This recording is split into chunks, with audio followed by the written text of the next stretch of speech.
신예슬의 뮤직 큐레이션.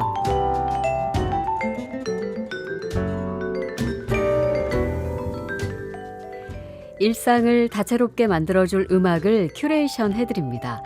신예슬의 뮤직 큐레이션, 신예슬 음악 비평가님과 함께하겠습니다. 어서 오십시오. 안녕하세요. 네, 반갑습니다. 우리 3주 만에 만나죠. 네, 맞아요. 어떻게 지내셨어요? 3주간 이제 여러 공연들이 이제 많으니까 이제 음. 크고 작은 공연들을 좀 다니다가도 요즘 또 날씨가 너무 좋잖아요. 네. 그래서 실내에만 있기 좀 아까워서 주말은 좀 여행도 다녀오고 네. 좀 즐겁게 바깥 생활을 좀 하고 있었습니다. 바깥 생활 아주 좋습니다. 네. 그럴 때 라디오도 딱 틀어놓으시면 네. 아주 좋습니다. 저희가 지난 시간에 드뷔시와 라벨 이야기를 나눴잖아요. 네. 근데 오늘은 지휘자에 대해서 또 소개해 주신다고 합니다. 오케스트라 연주를 좋아하시는 분들은 이제 뭐 지휘자가 누구더라라고 꼼꼼히 또 따져서 공연도 보시기도 하시던데, 이게 동일한 오케스트라여도 그리고 동일한 곡이어도 누가 지휘하느냐에 따라서 음악이 좀 차이가 있고 다르게 들리나 봐요. 네, 정말 저도 처음에는 이 지휘자가 정확히 무엇을 하고 있는가를 네. 정말 알지 못하는 채로 긴 시간을 보내다가 나중에 이 음악에 조금 익숙해지고 이 악단이 가진 어떤 색깔도 있다는 걸 알게 됐을 때 지휘자에 따라서 정말 모든 게 다 바뀌는구나 라는 네. 것을 좀 나중에 좀 알게 되었어요. 그래서 우리가 어떤 스포츠 팀이 있다고 했을 때 그 플레이어들이 있고 이제 그들이 이제 활동하는 어떤 무대도 있고 할 텐데, 어떤 사람이 감독으로 와서 어떻게 이제 적재적소에 배치하고 어떤 전략을 플레이를 어떻게 짜고. 이끌어내느냐. 네. 네, 그거에 따라서 또 그들의 이제 승패가 완전히 달라지잖아요. 네. 그런 것처럼 이제 음악 감독이 누가 되느냐, 지휘를 누가 하느냐에 따라서 이제 그들의 이제 미래도 바뀌고 음악도 바뀌고 하는 식인 걸로 이제 저도 이제는 이해를 하고 있습니다. 그러면 지휘자가 그 지휘자마다 악보를 해석하는 것이 다르기 때문에 다르게 들리는 걸까요? 네, 일단은 그런 것 같아요. 이제 어떤 사람은 이제 특정 작곡가의 음악을 엄청나게 영웅적인 면으로 막 해석을 하는데 좀 관심이 있다고 하면은 또 같은 곡을 보더라도 어떤 사람은 이 영웅적인 것처럼 보이지만 사실은 그 속내에 있는 여린 마음, 이런 것들을 좀 더 포착하고 싶어하는 사람도 있고, 네. 누구는 선율을 더 아름답게, 누구는 더 구조를 아름답게, 이런 식으로 해석이나 이제 음악을 분석하는 방식이 이제 정말 지휘자마다 서로 다른 모습을 보여요. 네. 그래서 이제 우리가 이제 그 음악을 들을 때도 그 다른 관점에 의해서 정말 이제 다른 빛을 비춰서 이제 확 펼쳐지는 그 프리즘처럼 그러네요. 음악이 달라지게 되는 것이죠. 그 해석에 따라서 지휘의 방식도 조금씩 달라질 수도 있겠네요. 그럴 수도 있을 것 같아요. 네. 자, 우리가 알고 있는 지휘자들은 대부분 20세기 이후의 인물들인데, 베토벤이나 모차르트 같은 시대에도 지휘자가 있었습니까? 네, 물론 있었고 심지어는 그보다 더 앞 시대에도 이제 오늘날 우리가 지휘자라고 부르는 사람들과 완전히 같진 않지만 일종의 지휘자 역할을 한 사람이 있었어요. 네. 그래서 그 지휘의 역사를 거슬러 올라가다 보면은 그 태양왕이라고 불렸던 루이 14세의 네. 이제 시대까지 거슬러 올라가게 되는데, 그 17세기 프랑스 바로크 시대에 그 루이 14세의 궁정 음악대의 이제 대장이었었던 사람이 네. 있어요. 네. 근데 그 사람이 이제 큰 합주를 멋지게 만들 때 박자를 맞춰야 되는 거예요. 그래서 이제 큰 지팡이를 바닥을 이렇게 쿵쿵 치면서 박자를 맞추는 것을 이제 했다고 하더라고요. 지금의 메트로놈 같은 그런 건가요? 네, 맞죠. 네, 완전히 그런 기계적인 것이긴 하지만 네. 그것을 완전히 이제 지휘의 초창기로 보고 이제 모차르트와 베토벤 시기에는 좀 악기를 연주하면서 동시에 지휘를 하는 사람으로도 약간 좀 모델이 바뀌었다가 나중에 이제 우리가 아는 그 얇은 네. 마법봉 같은 그 지휘봉을 네. 들기 시작한 거는 이제 한 19세기 초쯤부터라고 이제 전해지고 있어요. 그래서 네. 서로 다른 모델의 지휘자들이 그 앞 시대에도 좀 있긴 있었습니다. 그렇군요. 그 과거에 있었던 그 큰 지팡이 같은 걸로 박자를 맞추었던 시절에 네. 지휘자들은 약간 선지자 같기도 하고 뭔가 좀 모습이 느낌이 좀 다르게 다가오기도 했겠네요. 그러니까 나를 따르라 같은 그런 느낌 같기도 하고.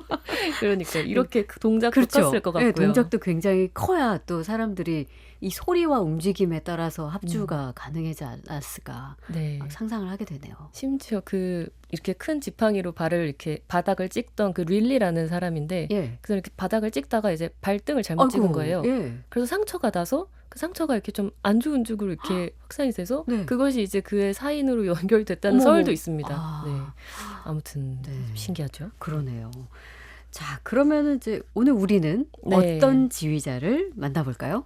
네, 오늘 저희가 이제 만나볼 지휘자는 그 옛날의 지휘자들을 이제 다 딛고 이제 20세기에 정말 지휘자들의 황금 시대라고 불릴 만한 시대가 있었고 그 시대를 대표하는 두 명의 지휘자를 소개를 해드리고 싶어서 네. 이야기를 준비를 해봤습니다. 네.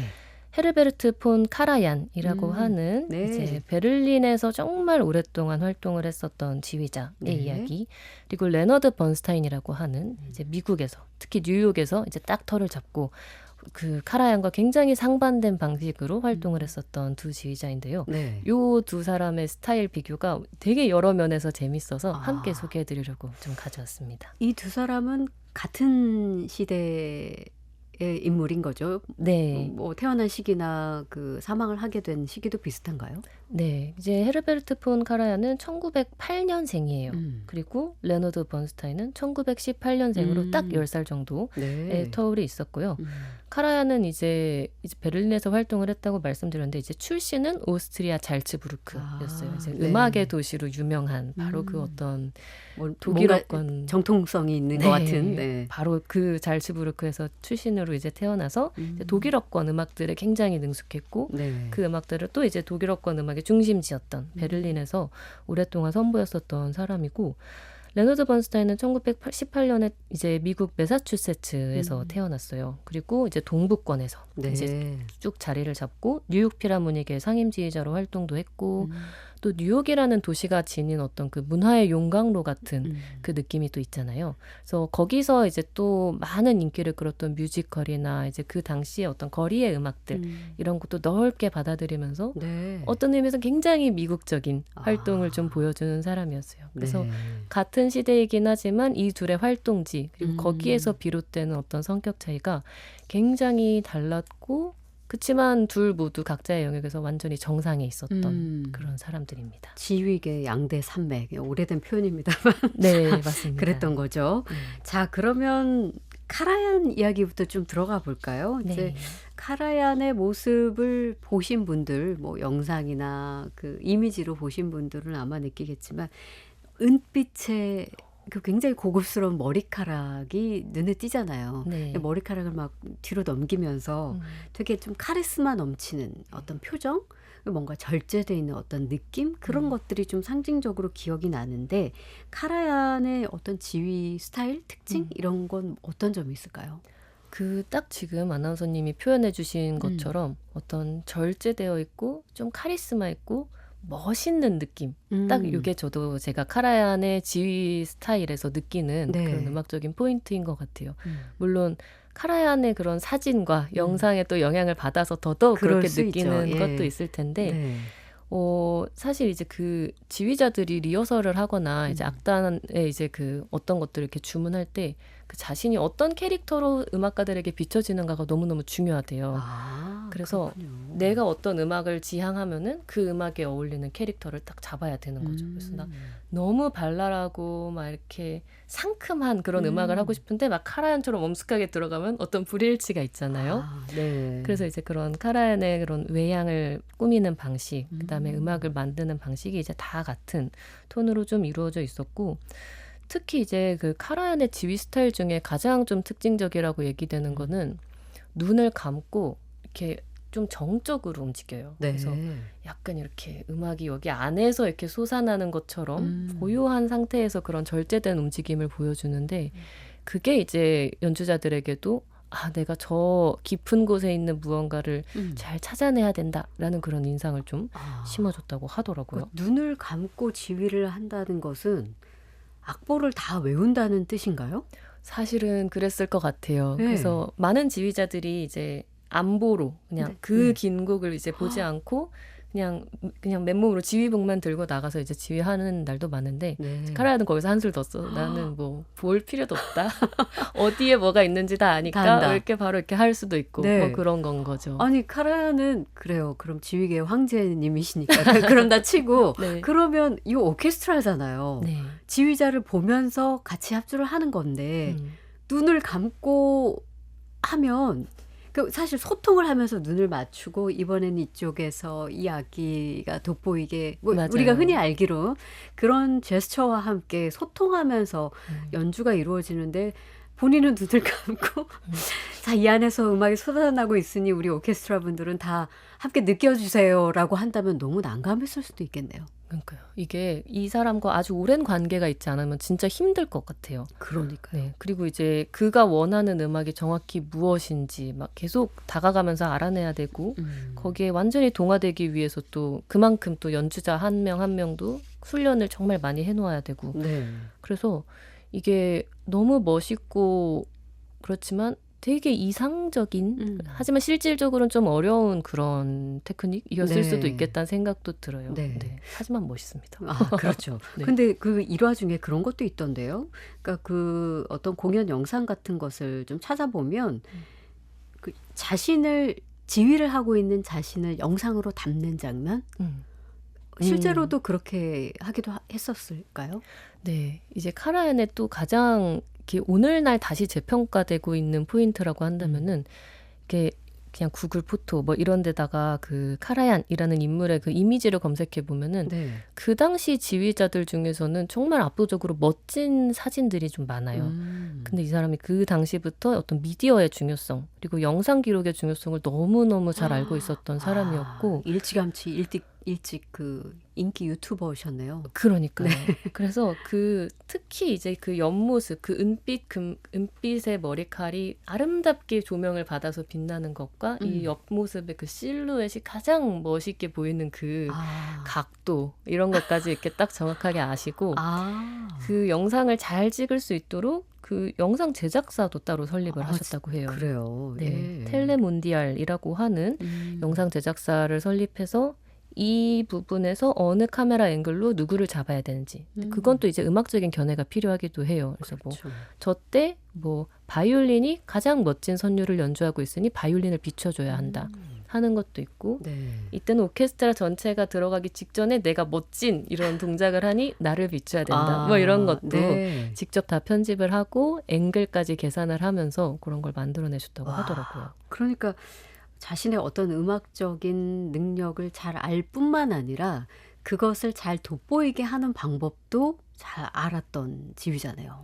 그러니까요. 네. 그래서 영상 기록이 정말 많고 그것이 그 당시 이제 카라얀 한 사람에 대한 어떤 일종의 퍼스널 브랜딩 같은 것이 되기도 했고 또 함께 일했던 베를린 필하모니의 또 영상 자산이 되기도 했어요. 그러네요. 예. 그래서 지금은 이제 유튜브가 있어서 사람들이 막 영상을 많이 촬영을 하고 기록 영상이든 좀 잘 편집된 영상이든 하지만 이 베를린 필하모니는 이 카라얀 시대 때부터 찍어놓은 게 너무 많아서 이 영상의 아카이브가 장난이 아닌 거예요. 네. 그래서 디지털 콘서트 홀이라는 아. 베를린 필하모니만의 그런 온라인 콘서트 홀이 있고 네. 그것이 정말 양질의 컨텐츠를 또 보유하고 있습니다. 엄청난 기록을 하게 된 거네요. 네, 그렇죠. 그러니까 지금은 사실 이제 CD를 통해서 음악을 듣는 시대는 아니기 때문에 CD 세대가 아닌 분들은 잘 모를 수도 있지만 CD 통해서 클래식을 많이 들었던 그런 분들은 아마 아실 겁니다. 이 CD 한 장의 표준 수록 시간이 74분이라고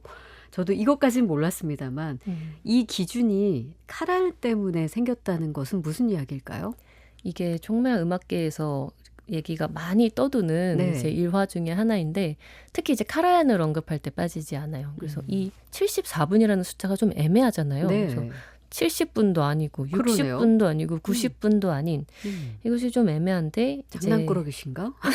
그러니까요. 뭐 숫자의 의미가 있는 네. 것도 아니고 그래서 이 CD의 어떤 첫 번째 규격을 정하는 회의에서 뭐 소니사의 누구랑 뭐 필립스사의 누구랑 같이 모이는 그런 회의 자리가 있었고 거기에 이제 뭐 카라얀이 거기서 의견을 냈다는 썰이 있어요. 네. 그래서 당시에 이제 이 기준을 정할 때 우리가 여기에 뭘 담을 것인가 우리가 가장 이 CD로 기록해야 될 중요한 음악 중에 음. 가장 긴 게 무엇이 있을까라고 했을 때 카라얀이 베토벤의 교향곡 9번 합창 네. 정도를 담으려면은 한 74분 정도는 되어야 음. 된다라고 말을 했다는 설이 있습니다. 설이 있군요. 네. 확인된 것은 아닌 거네요. 네. 그러나 네. 이 설이 어딜 가든 계속 나와요. 예. 그래서 이게 어떤 의미에서는 이제 뭐 되게 많은 산업적인 이유가 있었을 것 같아요. 사실은 뭐 이 그렇죠. 재료의 돈과 이런 것들에 딱 적정 비율을 맞추다 보면은 이랬을 것 같은데 어떤 진위 여부를 떠나서 이런 이야기가 계속 퍼질 수 있었던 것이 오히려 저는 조금 더 흥미롭기도 해요. 네. 이 CD라고 하는 그 실질적인 제작에도 영향을 미칠 수 있었던 카라얀의 그 힘이랄까요? 네. 그 사람의 위상 이런 것들이 정말 대단했구나. 네. 혹은 그가 그런 식으로 잘 되게끔 뭔가 영향을 오히려 이게 어. 퍼지도록 영향을 미쳤을 수도 있지 않을까 하는 그런 생각도 하게 됩니다. 네.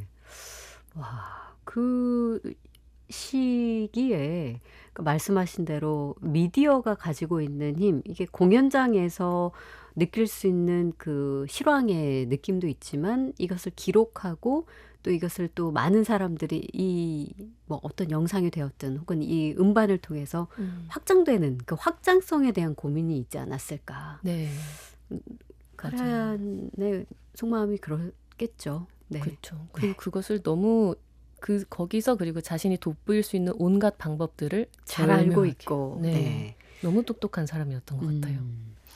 연주자처럼 사실 지휘자에게도 자기에게 가장 자신 있는 작품 혹은 자신을 대표하는 그런 작품이 있을 것도 같은데 카라얀 하면 상징되는 작품이 있을까요?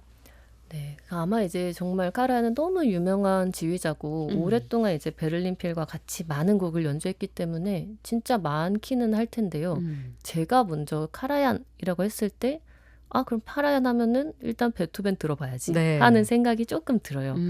아무래도 이제 그 카라얀이 이제 나고 자란 환경, 그 독일어권, 잘츠부르크 출신으로 계속 독일어권에서 살았었던 그 이력도 한몫을 할 것이고 또 어쨌든 이 시기에 베토벤이라고 하는 작곡가를 잘 다루는 것이 네. 지금도 중요하지만 일단 더 훨씬 중요했을 것 같아서 카라얀도 이제 그 베토벤을 굉장히 공들여서 연구하고 또 그 기록도 열심히 남겼던 것 같아요. 네. 그리고 이제 방금 저희가 이야기한 그 CD의 일화에서도 베토벤을 거론했을 정도로 그도 이제 베토벤의 음악적인 중요도를 알고 있었던 것 같은데 카라얀을 상징하는 작품이라고 했을 때 저에게 가장 먼저 그래도 떠오르는 것은 베토벤 교향곡 중에서도 운명 교향곡인 네. 것 같아요.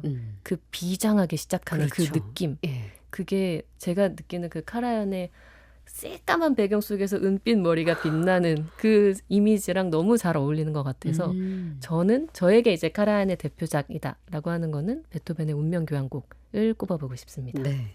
그러면 말씀이 나온 김에 네. 카라얀이 직접 지휘한 그 베토벤 교향곡 5번 운명 한번 들어볼까요? 네. 네.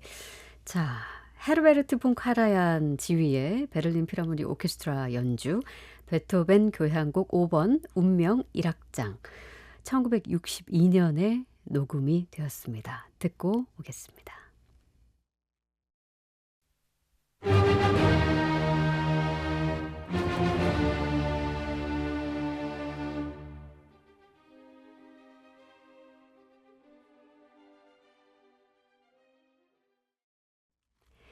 헤르베르트 폰 카라얀 지휘 베를린 필하모닉 오케스트라 연주로 베토벤 교향곡 5번 운명 1악장 함께 들었습니다.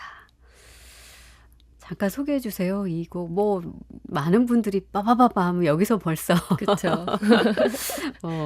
익숙하셨겠습니다만. 네. 네, 이 곡의 이제 가장 유명한 부분, 이 곡을 유명하게 만든 그 음이 딱 처음에 딴딴딴딴 하는 이 네 개의 음이에요. 그렇죠. 그래서 이게 운명이라는 그 별명이 붙은 이유도 이제 이 곡을 쓸 무렵에 이제 베토벤이 이제 운명이 나의 방문을 두드린든 그 노크 소리다. 네. 혹은 나에게 다가오는 어떤 발걸음 소리 같다. 혹은 이렇게 어떤 두드리는 소리로 이제 이해를 해서 네. 이것을 운명 모티브라고도 이제 이야기를 부르기도 하는데 네.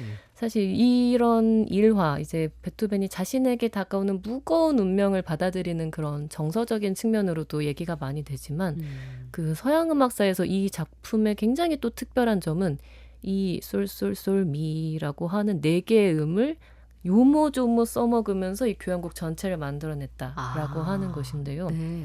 나중에 이제 한 번쯤 나중에 또 더 들어보실 일이 반드시 생기실 텐데 이 음악을 들으면서 이 따따따따라고 하는 게 음. 계속 나와요. 이 리듬이 곳곳에 음. 숨은 그림 찾기처럼 영원히 찾을 수 있는데 아, 그래요. 그래서 약간 막 프랙탈 구조처럼 이렇게 네. 작은 구조가 여기에도 있고 크게도 있고 뒤집혀서도 있고 막 그런 것들을 곡에서 발견할 수 있는 그런 좀 특이한 곡이에요. 네, 네, 네. 그런. 설명을 들으니까 다시 듣고 싶어지는데요. 아마 여러분들 댁에서 한번 다시 네. 찾아서 들어보시면 이 첫 번째 그 쏠쏠쏠미가 뭔가 자신에게 운명처럼 다가오는 그 두근거림이기도 하면서 뭔가 두려움이기도 하면서 설레임 같은 그런 느낌을 느끼실 수 있을 것 같습니다. 자, 국악방송 박혜진의 문화시대 신예슬의 뮤직 큐레이션 코너 함께하고 있습니다.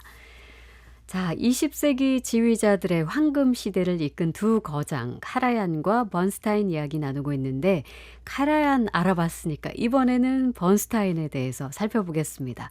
어떤 지휘자였을까요? 번스타인은 우리가 카라얀이라는 이제 지휘자를 이야기했을 때 마에스트로라고 하는 그 거장의 느낌이 너무너무 딱 상상이 되는 사람이라면 네. 레너드 번스타인이라고 하는 사람은 좀 애칭으로 부르고 싶은 좀 그런 친근하고 이 사람이 음악을 너무 좋아서 방방 뛰는 모습이 가장 먼저 떠오르는 지휘자예요. 네. 그래서 저는 레너드 번스타인을 이제 마찬가지로 카라얀을 영상으로 처음 본 것처럼 영상으로 만났는데 이 사람이 이제 파리 오케스트라와 함께 라벨의 라발스라고 하는 작품을 같이 연주하는 영상이 있어요. 네. 근데 저도 그냥 보통은 그냥 뭐 그렇구나 하고 영상을 그렇게 뭔가 유의해서 보지는 않는데 중간에 가면 갈수록 이 지휘자가 음악에 완전히 몰입해서 땀을 뻘뻘 흘리면서 네. 활짝 웃는 거예요. 너무 기뻐하면서. 그래서 그 음악이 주는 어떤 황홀감, 도취감 이런 것들이 있는데 그것을 온몸으로 표현하기를 이제 주저하지 않는 네. 사람이었었고 그 사람이 이제 마침내 완전 클라이막스에서 이렇게 으악 하면서 웃을 때 저도 소름이 쫙 같이 돋으면서 아 정말 너무 멋진 연주다라고 네. 이해하게 만드는 그래서 남의 감정까지 이렇게 막 다 끌어내는 끌어내는. 힘이 있었던 사람이고 네. 그런 면에서 그 카라얀과 굉장히 대비되는 것 같아요. 정말 다른데요? 카라얀은 절제미가 그렇죠. 있다면 아무리 내가 흥이 나고 기뻐도 거기까지는 안 갈 거야. 그건 내 안으로 흡수할 거야. 그런 어떤 다짐이 느껴진다면 번스타인은 자, 마음껏 쏟아내 보겠어. 맞아요, 맞아요. 그런 느낌? 네. 그래서 이제 그 표현도 이제 얼굴 표정으로도 정말 강하지만 몸짓도 굉장히 큰 편이에요. 네. 그래서 그 지휘대, 그 포디움이라고 부르는 지휘자의 자리에서 워낙 막 춤추듯이 움직이는 게 많아서 그 사람의 이제 어떤 움직임을 레니 댄스, 그래서 그 애칭으로 불러가지고 레너드의 애칭으로 레니 댄스 이렇게. 네, 이렇게 부르기도 하고 아마 이렇게까지 춤추는 지휘자가 이전까지는 좀 많지 않았을 것 같기도 해요. 네. 그렇지만 이제는 이런 그 지휘대 위에서 약간 춤추듯이 지휘하는 전통이 조금 더 많아진 것 같은데 최근에 한국에서도 이렇게 춤추는 지휘자로 굉장히 유명해진 분이 또 한 분 있죠. 계세요. 네. 그래서 아마 이제 성함이 SNS나 어떻게 되시더? 그 백윤학 지휘자라는 맞습니다. 분인데 예. 뭐 그 디즈니 콘서트였나요? 아무튼 그런 우리가 되게 익숙하게 사랑해온 음악들을 이제 너무 지휘대에서 많이 표현해 주시는 분인데 그분들이 이렇게 정말 마법을 이렇게 부리듯이 이렇게 움직이는 모습이라던가 네. 이렇게 그분도 이제 마찬가지로 활짝 웃는 거 이런 것들이 또 관객들의 마음을 너무 막 많이 사로잡아가지고 네. 그런 게 또 큰 힘을 얻기도 하는데 우리가 지금 이 백윤학 지휘자를 사랑하듯이 당대 이제 20세기에 뉴욕의 청중들도 아 레니 댄스 너무 귀엽고 좋아 하면서 네. 엄청 사랑했을 것 같다는 생각이 최근에 백윤학 지휘자님을 보면서 많이 생각이 납니다. 그런 점이 있었을 것 같아요. 그러니까 번스타인처럼 뭔가 이제 당시에도 뭐 지금보다 클래식을 훨씬 더 많이 향유를 했겠지만 여전히 문턱이 있고 고급 문화로 여겨졌을 텐데 이런 번스타인의 그 오픈마인드된 어떤 지휘 스타일이 그 청중 관객으로 하여금 이 음악에 더 훨씬 자연스럽게 몰입하게 만드는 그런 뭐 다리 역할 이런 걸 해주지 않았을까 이런 생각도 드네요. 네. 네, 너무너무 그랬을 것 같아요. 우리가 어떤 새로운 세계에 진입하게 될 때 그냥 잘 모르던 걸 그냥 나 혼자 이렇게 찾아가면서 알게 될 때도 있지만 이 음악을 진심으로 좋아하는 사람이 막 눈을 빛내면서 네. 얘기할 때 그때 저게 빠져들잖아요. 뭔가 있구나. 예. 이렇게 알게 되니까 그 역할을 이제 지휘자라는 인물들이 이렇게 해주는 것 같고, 그래서 카라얀이 정말 내가 절대적으로 막 따라야 될 것 같은 보스 같은 느낌이라면은 이 레너드 번스타인은 정말 친절한 안내자, 네. 그리고 음악을 너무 사랑하는 멋진 사람, 이런 이미지로 저에겐 딱 기억이 되고 있어요. 네. 자, 레너드 번스타인은 이렇게 지휘도 아주 흥 넘치게 하는 그런 지휘자로 유명합니다만 작곡가로도 유명했다고요? 네. 네. 그래서 사실 이제 이 20세기가 되기 이전까지 많은 작곡가들이 오히려 지휘를 겸했었어요. 아, 왜냐면 이제 작곡을 하는 일은 이제 너무 긴 시간이 걸리는 일이고, 작곡을 그렇죠. 해서만은 이제 다 생계를 유지할 수 없는 그런 일이 있는데, 이제 지휘는 어떤 의미에서는 약간 직장처럼 일해야 되는, 네. 리허설 시간에 맞춰 가서 연습시키고 뭐 다 그런 그렇죠. 약간 행정적인 일도 겸하는 거다 보니까 작곡가들이 생계를 위해 그런 걸 많이 했었는데, 20세기에는 이제 그런 구도가 조금 많이 바뀌긴 했죠. 이미 유명한 곡들도 너무 많고 그냥 전업 지휘자로만 살아도 어떤 특별한 창작자의 위치로서, 아티스트로서 살아갈 수 있었던 만큼 네. 또 그렇긴 했는데, 이제 카라얀은 정말 지휘만 했거든요. 지휘 외길 네. 인생이었다면 번스타인은 이제 약간 넘쳐 흐르는 음악적 아이디어가 많았었어요. 그거 어떻게 주체할 길 없잖아요. 써야죠. 네, 그래서 써야죠. 작곡을 이제 그래서 본인도 계속해서 했었고, 근데 이제 이 작곡을 할 때 아주 엄숙한 서양 음악의 그런 정수들, 클래식적인 것만 이제 쓴 것이 아니라 이제 당대 이제 아까 뉴욕에서 그가 접한 다양한 음악 장르들의 영향을 많이 받아서 네. 이제 훨씬 더 열린 형태의 작품들, 장르적으로 그런 것들을 막 많이 썼어요. 그래서 이제 지휘계에서 바라보는 번스타인의 그 캐릭터, 그리고 이제 이런 곡들을 쓴, 넓은 의미의 장르를 포괄하는 곡을 쓴 작곡가로서의 번스타인을 보는 입장들이 아마 서로 좀 달랐을 거예요. 네. 그래서 번스타인 본인도 약간 그런 캐릭터상의 약간의 불일치 같은 것을 좀 느꼈다라고 하더라고요. 네. 그래서 이 사람이 한 말 중에 작곡가들과 있을 때는 내가 지휘자라고 하고, 지휘자들과 있을 때는 난 작곡가다 라고 아. 이렇게 교묘하게 네. 빠져나가는 그런 말도 했다고 합니다. 그렇군요. 그러니까 그 넘치는 음악에 대한 열정과 흥, 끼 이것을 이제 본인의 작곡으로도 많이 풀어냈다고 했습니다만 그게 이제 클래식의 영역에 머문 것이 아니라 본인이 주로 활동했던 뉴욕에서 접하게 됐던 뭐 어떤 뮤지컬이나 재즈 이런 것으로도 이제 발현이 됐을 것 같은데 작곡 스타일이 그럼 좀 독특했을 것 같아요. 네. 그래서 이 사람의 가장 유명한 곡이라고 하면은 예.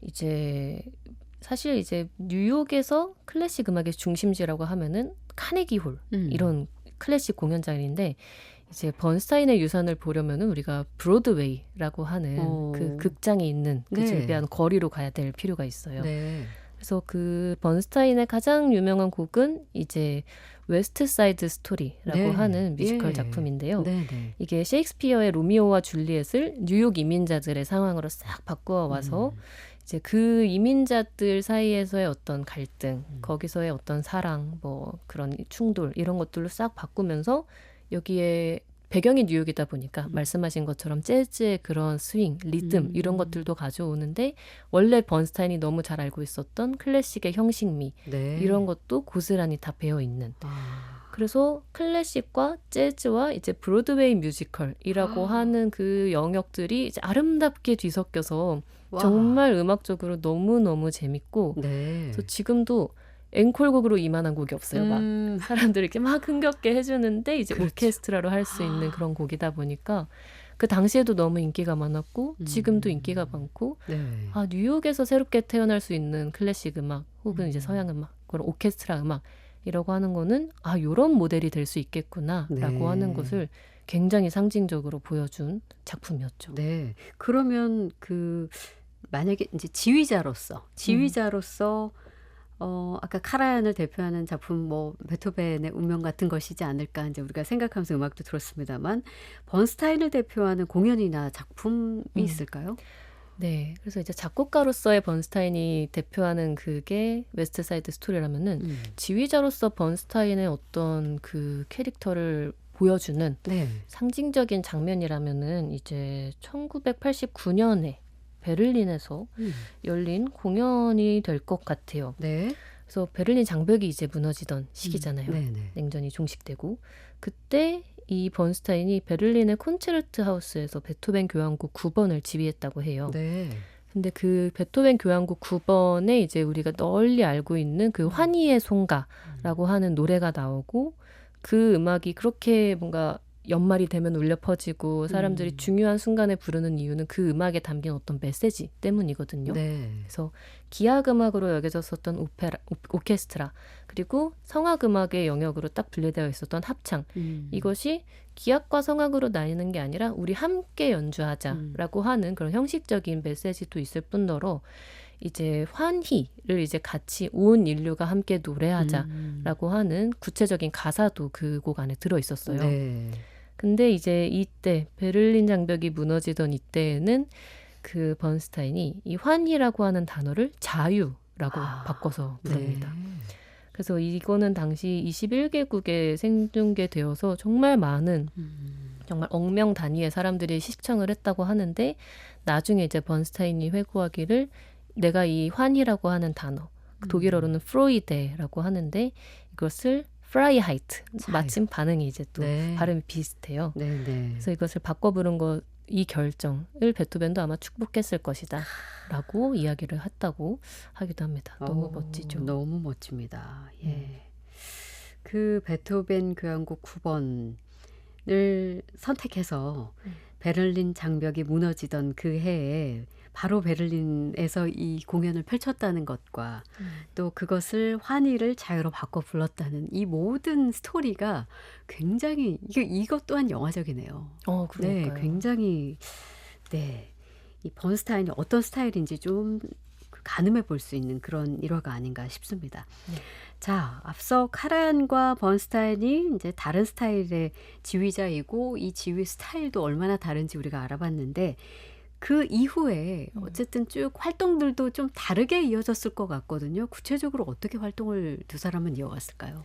네, 그래서 이제 카라얀이 정말 지휘 외길에 이제 딱 집중하면서 그것을 어떤 방식으로 기록하느냐에는 좀 다양하게 열려 있었지만 일단 난 지휘자로서 멋지게 지휘를 계속한다, 네. 매진한다라는 그 좁은 길을 계속 파고들었다면 번스타인은 이제 아마 웨스트사이드 스토리 이야기를 들으시면서 많이 짐작하셨겠지만 여기저기 다방면에 관심이 많았어요. 그리고 클래식이라고 하는 음악을 그의 중심에 이제 두고는 있지만 이것을 어떻게 하면 더 많이 확장할 수 있을까? 그 확산에 많은 관심을 가졌었던 것 같고 그래서 뭐 대학에 가서 계속 강연을 한다거나 또 청소년을 대상으로 한 음악회를 하거나 네. 혹은 TV 같은 미디어에 나와서 이제 음악을 직접 설명해 주는 식의 그런 방송 활동들도 많이 했고 그래서 그 둘 다 어떤 나름의 방식으로 미디어랑 영향이 이제 엮여 있었지만 카라얀은 정말 음악을 더 멋지게 온전하게 보존하는 방식이었다면은 네. 번스타인은 더 많은 사람을 만날 수 있도록 그리고 이것이 우리의 음악이 될 수 있도록 지금 이 시대와 접점을 만들려는 시도들을 굉장히 막 많이 했었죠. 네. 그래서 방향성이 달랐습니다. 그러네요. 이 두 사람은 뭐 워낙 지휘계 양대 산맥이자 거장이기 때문에 이 두 사람이 지휘한 그 음반은 뭐 엄청났었겠네요. 판매가? 엄청났죠. 그리고 지금도 이제 이 시대에 너무 많은 주목도 받았고 사랑하던 사람도 많다 보니까 지금의 지휘자들도 이 시대에 이 두 사람의 지휘와 약간 같이 영향을 경쟁해야 받는다는. 되는 영향도 받고 여전히 경쟁을 해야 할 만큼 네. 모두 사망을 했지만 실존하는 것만큼의 영향력이 있는 거네요. 그렇죠. 그래서 만약에 내가 뭐 베토벤 5번의 그 운명을 지휘로 냈다 하면은 이 명반의 반열에 이미 이제 카라얀의 이름들이 막 있는 거예요. 그렇죠. 이걸 넘을 수 있는가 하는 그런 도전을 계속 받게 되는 네. 그런 자리에 계시죠. 네. 네. 번스타인은 유대인 이민자 가정 출신이네요. 그리고 카라얀의 경우에는 나치당에 입당했던 적이 있다고 하는데 이게 너무나 다른 그쵸. 인생사인데요. 그렇죠. 그래서 이제 둘은 거의 이제 만날 수 없는 그러네요. 어떤 예. 그게 평행선을 걸 수밖에 없었던 이유가 이제 바로 이런 정체성과 관련된 일들인데 이제 카라얀은 이제 전쟁 내내 베를린에서 활동을 했어요. 네. 그리고 이제 그것은 이제 나중에 이제 심판 과정에서 나는 음악적 커리어를 위한 선택이었고 이제 그 음악을 정말 지키기 위해서 네. 어쩔 수 없이 그냥 한 것이었다라고 이야기하면서 결국엔 무혐의 판정을 받게 되긴 하는데 이제 네. 번스타인은 어쨌든 러시아계 유대인 이민자 가정 음. 출신이고 너 이렇게 활동하려면은 너 이제 유대계라는 것이 이제 이름에 드러나니까 이름도 바꿔야 돼 하는 얘기까지 들었는데 아니 난 안 바꿀 거다 네. 하면서 그 정체성을 굉장히 소중히 생각했던 사람이에요. 네, 네. 그래서 번스타인이 카라얀을 처음 만난 날 음.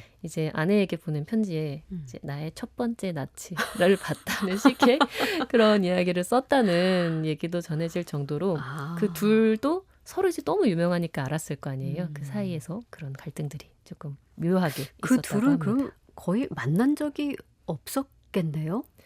그 못 만날 법한데 그래도 만난 지점이 또 있어요. 그래서 뭐 어. 예컨대 이제 한 54년경으로 예. 추정이 되는데 네. 이탈리아 밀라노에 이제 라스칼라 극장에서 번스타인이 카라얀의 지휘를 봤대요. 네네. 아마 그 당시에 자기도 지휘를 하러 갔었던 것 같아요.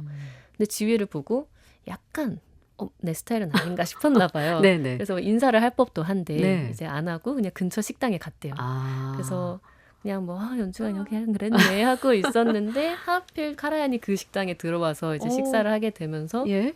또 이렇게 말을 트게 됐대요. 네네. 하면서 이제 자기에게 이제 그 속내를 얘기하는 지경까지 간 거예요. 그래서 나도 미국에서 활동하고 싶은데 나의 어떤 나치와의 그런 전력 이런 것 때문에 카라얀 내가 말이. 네.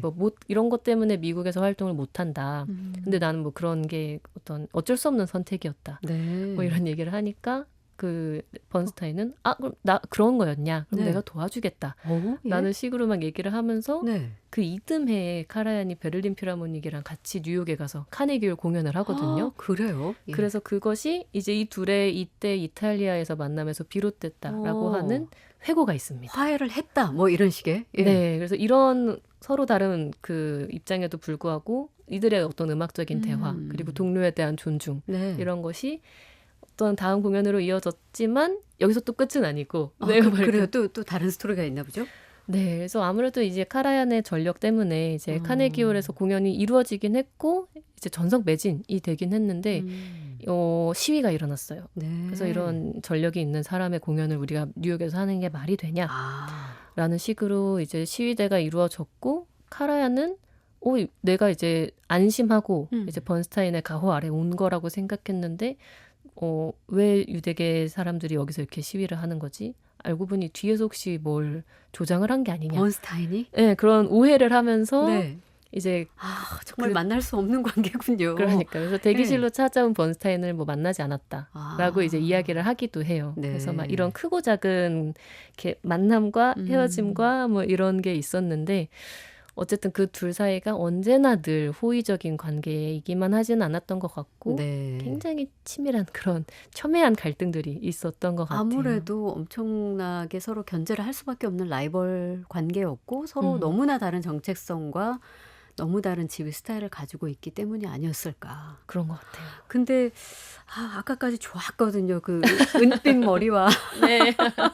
절제된 지휘 스타일과 그쵸. 정말 너무 멋있다. 그리고 그 자신의 음악을 아카이빙 하려는 그런 어떤 애정 거기까지 좋았는데 그 나치당에 입당했다는 그것은 그러니까 음악을 위해서 어쩔 수 없었다라는 그 해명이 있었지만 어떻게 보면 출세를 위해서 너무나 굴곡지고 험난한 그 시기였는데 입당을 한 것이 야망과 욕망이 너무 지나쳤던 것이 아닌가라는 그렇죠. 뭔가 안타까운 마음이 좀 들기도 하네요. 네, 그래서 지금 이제 그 카라얀의 이미지들을 보면 저도 좀 다시 보이기도 하고 그래서 20세기에 활동했었던 특히 이제 독일어권의 사람들을 보면은 항상 그렇게 좀 복잡한 생각이 드는 것 같아요. 어떤 선택을 했던 사람들이었나 그렇죠. 보게 됩니다. 네. 그 역사적인 어떤 사건들과 맞물려서 역시 이 활동의 그 과정을 보게 되니까 아마 그러겠죠. 네. 자, 두 사람을 지휘자의 황금 시대를 이끈 인물로 평가하는 이유? 이것도 좀 궁금해지네요. 네, 그래서 이미 이제 10살 터울이긴 하지만 그 둘의 활동 시기가 정말 딱 겹쳤고 네. 그 세상을 떠난 시기도 딱 1년 사이예요. 그래서 그 정말 같은 시대에 서로 다른 방식의 지휘 스타일을 보여주면서 이제 정말 그 나름의 방식으로 음악 문화가 융성하게끔 노력한 사람들이고 카라얀은 특히 이제 어떤 악보에 몰입해서 어떤 초월적인 경지에 같이 가게끔 하는 그런 자기의 내면으로 들어오게 하는 그런 특징이 있었고 번스타인은 우리 모두 함께 신나게 놀아봐요 하는 그런 강점이 있었는데 네. 이런 나름의 방식의 탁월함들이 있었기 때문에 이 시대를 또 그렇게 황금 시대였다라고 평가를 하는 것 같습니다. 네. 자, 카라얀과 번스타인을 재조명하는 콘텐츠가 뭐 여전히 있습니까? 네, 일단 이들이 남긴 그 자체로 이제 공연 실황 같은 것도 여전히 유튜브에서 막 100 몇십만 회 이런 네. 조회수를 자랑하고 있기도 하고요. 또 최근에 번스타인을 주인공으로 담은 영화 마에스트로라는 영화가 이제 있어요. 네. 브래들리 쿠퍼가 제작하고 주연을 맡은 영화인데 그것도 그 연기랑 이제 번스타인의 내면을 다루는 이야기로 많이 주목을 받았고 브래들리 쿠퍼가 번스타인 역을 하는 건가요? 네, 네. 그래서 지휘자를 직접 연기를 하고요. 네. 또 그 오프 브로드웨이 연극에서 이제 번스타인과 카라얀의 이 두 사람의 관계를 극화한 이제 라스트 콜이라는 공연도 작년에 시작되어서 올해 또 함부르크 공연까지 이어지면서 순회를 하고 있다고 네. 해요. 그래서 이 두 인물에 대한 관심과 재평가가 계속해서 여전히 현재 진행형이구나라고 네. 저도 느끼곤 합니다. 네. 두 인물을 주인공으로 한 영화도 등장한다면 좋겠네요. 재밌게 감상할 수 있을 것 같습니다. 네. 자, 오늘 끝곡으로는 그럼 번스타인의 곡을 들어보면 좋을 것 같은데 어떤 곡 추천해 주실까요? 역시 이제 그 웨스트 사이드 스토리이면 좋을 것 같아요. 네. 그래서 아까 운명의 그런 장중하고 묵직한 느낌과 상반된 이 곡의 어떤 가볍고 명랑하고 또 약간 춘곡 느낌도 나는 그런 분위기를 좀 느껴보시면 어떨까 싶습니다. 좋습니다. 박혜진의 문화시대, 신예슬의 뮤직 큐레이션. 오늘은 20세기를 이끌었던 두 지휘자 헤르베르트 폰 카라얀과 레너드 번스타인을 만나봤습니다. 감사드리고요. 3주 뒤에 다시 만날게요. 감사합니다.